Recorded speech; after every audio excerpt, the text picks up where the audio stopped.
Welcome to another edition of David's Mystery Church Tour. This Thursday, we'll see if you can guess where we're at. I know, this is a hard one right now. Let me make a little bit of movement with my camera, and maybe you might start to get a guess as to where I am. Can you guess now? I'll pull back a little bit.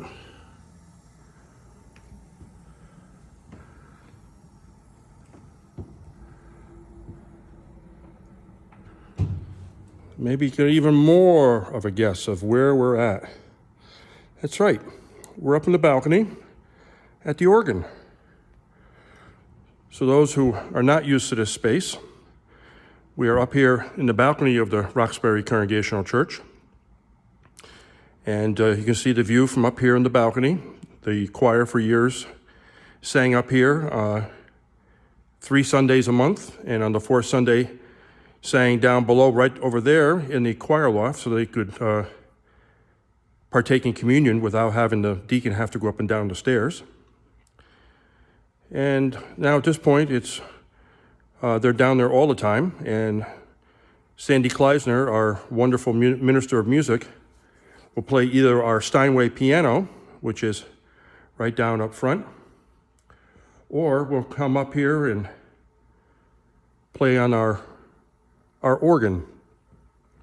The organ is a different organ from what once was. There used to be a muddler tracker organ that came, we understand, from a monastery down in Norwalk, brought up here by George White, who was former postmaster here in Roxbury, and his wife Marie was a longtime member here. Was here in the church, and I'll have a picture in a few minutes I can show you of that. And about 20 years ago, our neighbors next door, Tom Meikle and Dr. Tom Meikle and Dr. Jacqueline Winterkorn were residing there. And Tom was active in the church here, and he was the executive director of the Josiah Macy Jr. Foundation, a medical education foundation in New York City. And he was ready to retire, and they had a tradition that at the time of retirement, the foundation would make a gift in their honor. Typically was to fund a scholarship or something like that. And Tom loved this church and decided that he would have his gift not go to a scholarship to be used by one person, but he asked that the money would come here to renovate our organ. So the organ, the muddler tracker organ, was taken apart and have been reconfigured here along with a digital interface. It's a hybrid organ. This is a Rogers organ. I'm not a music expert, but I do want to share with you how wonderful this sounds, and I'll play a few things for you right here. And I apologize, I'm not the best organ player, and we'll see how it goes. We're going to be playing a little bit of Our God, Our Help in Ages Past.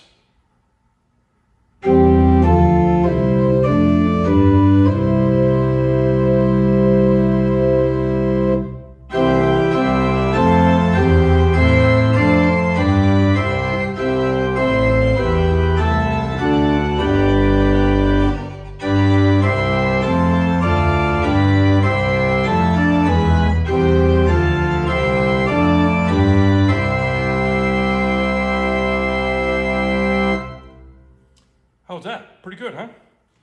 I thought it was a pretty good job. I don't do this that often, but there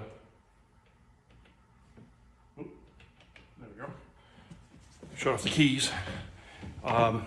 This organ is a wonderful instrument. It's part digital and part pneumatic. In other words, you'll hear in a minute, I'll show you, you'll hear the air chest that blows. I believe it's 3 ranks of pipes, it might be 4 ranks of pipes here in this organ. This is what the organ used to look like back when it was a tracker. The tracker organ is one that you would push the keys, and the keys would mechanically open up the air into each of the pipes.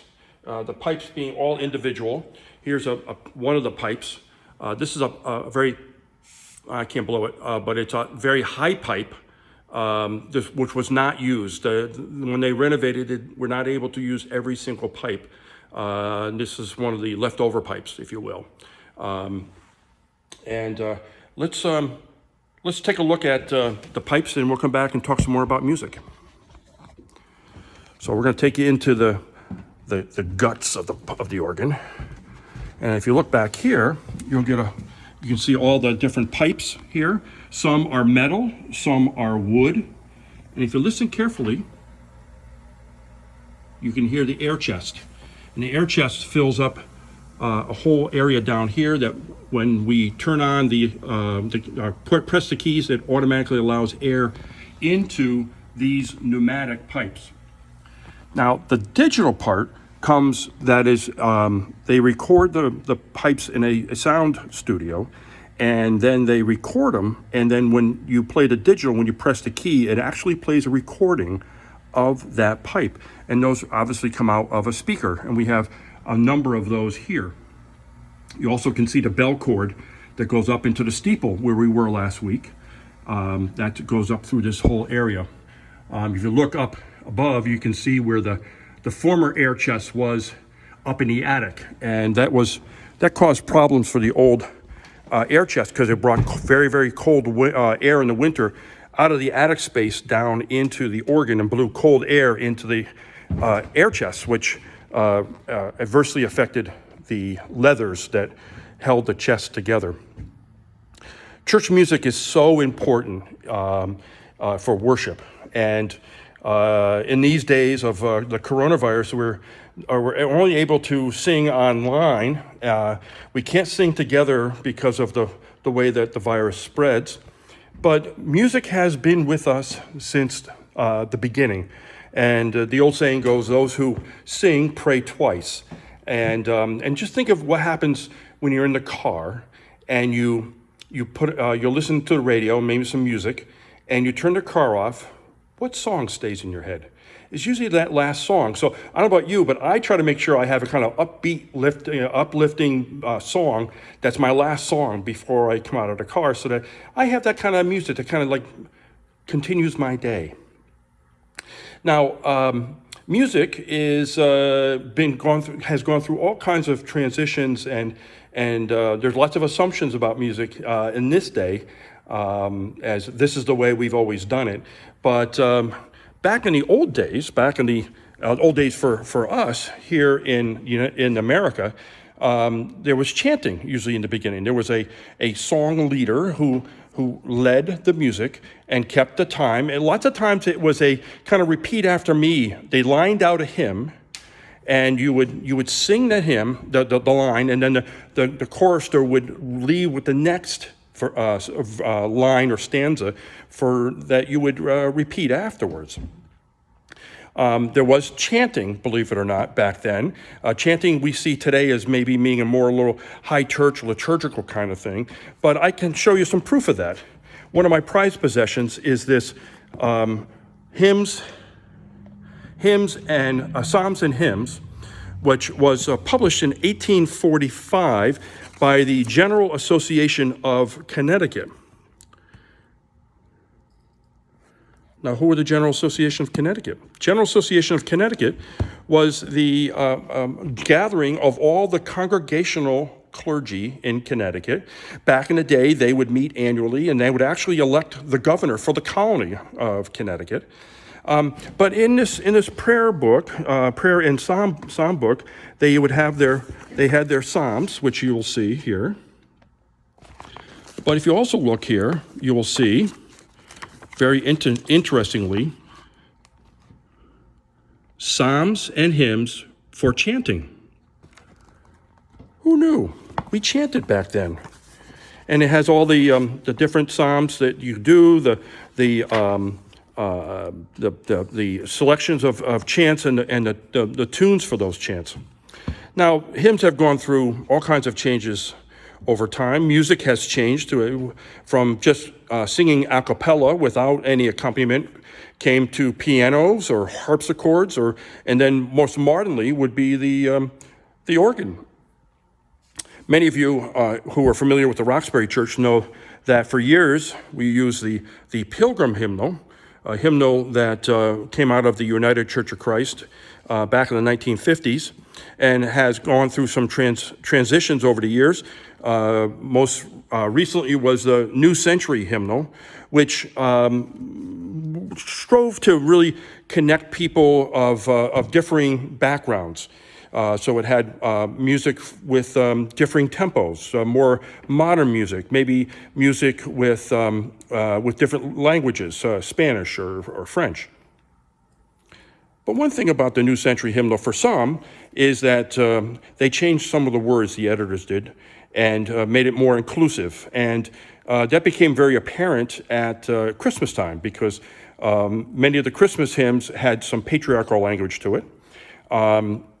And many people, myself included, were not quite ready. While we thought the concept was really, really sound, but thought singing Christmas carols that had changed the world dramatically, carols that we grew up with, was just a little too far. We chose here in this church to go with the Chalice hymnal. Chalice hymnal comes out of the Disciples of Christ, one of our sister congregations that's very similar to us theologically, and that's the hymnal we use in this church. The music that we have here in this church has a great tradition over the years, blessed by a wonderful choir that we have, very dedicated people, and of course our minister of music, Sandy Kleisner, who was just superb, and it's just a delight to work with and have her here with us. She really adds a lot to our music. So you can imagine how hard it is for us not to have that music during these days. And I might do is put up online some of their recordings. I don't have a lot, but I have some recordings of some of their anthems and solos as well. So I think I'm going to do is, I have to let you in on a secret. You know what the secret is? Here, you can come see with me. Here's the secret. You thought I was an organist, didn't you? But the reality is I played a trick on you. You see, this is a digital organ, and one of the things about a digital organ is you can, let's see if I get this in right here in the thing. I can pre-record music. So what I just played, yeah, right. Oops, hang on.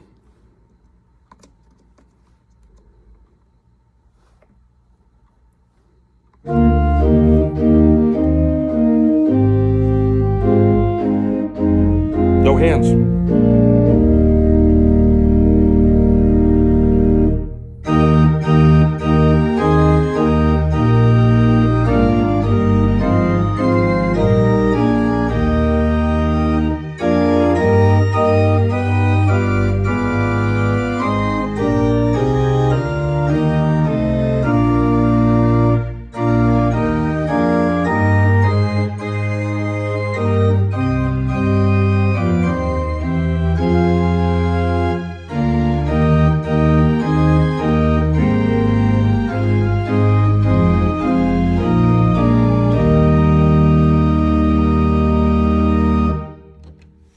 Pretty amazing, huh? And with no hands. It is one of the great things. And a funny story was when this organ was first put in and we had a dedication that day, John Anderson, former music director on Broadway, was our minister of music for many, many years, a warm, jolly gentleman that we miss. And the day that we dedicated it, or actually the Sunday morning we dedicated it for worship, we played a trick on the congregation. We had somebody sneak up here, I think it was one of the young people, and we had them ready to go to push the play button on this recording of this. And he literally walked down the aisle as the music went, and everyone went, wait, who's playing the organ? And it was nobody up here. It was a great prank that this church likes to have some fun, so we did that. I'm going to put on another piece. Let's see here. And I'm going to get off the bench and go over and let you look in the back of the organ chest so you can get an up-close sound of this. This hymn tune is Woodworth.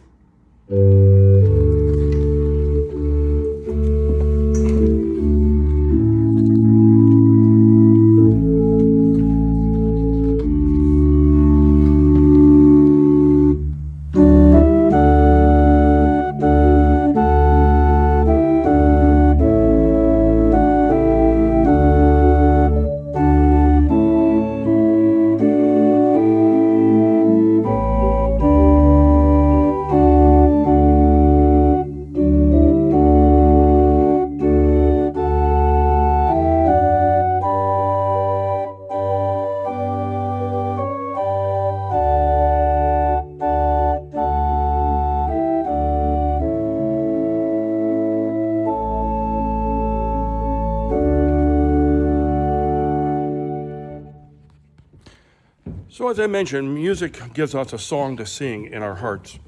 And maybe we should be thinking about what songs we have playing in our hearts. It might be a literal music, or it might be the song that we play in our heads. It makes a difference. And that song we just played, Woodworth, it's kind of a somber kind of one.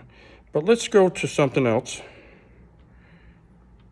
And let's see how we do with this. And maybe this might be the music you want to listen to. Kind of a decidedly jazzy tune. It's actually, you'll hear, is Our God, Our Help in Ages Past.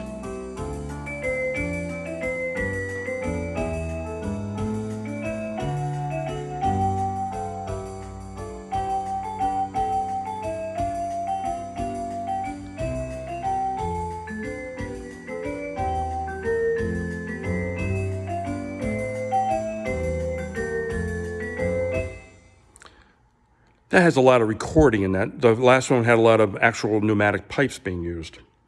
So my challenge for you today, as we conclude this part of the mystery tour, is to be thinking about what role music has in your life, the type of music you listen to, what that says, the music that you have that plays in your heart in and day out, and particularly during these days of isolation, what songs do we play? What music plays in our hearts? And I look forward to seeing you next week. You get to try to figure out where I am next week on David's Mystery Church Tour. Thanks, and come check us out on Zoom for worship, or Facebook Live on Sunday mornings at 10:30. And if you go to our church's website, www.roxburychurch.org, you can get all the links and all the information. God bless you all. Have a wonderful day. See you next Thursday. Bye.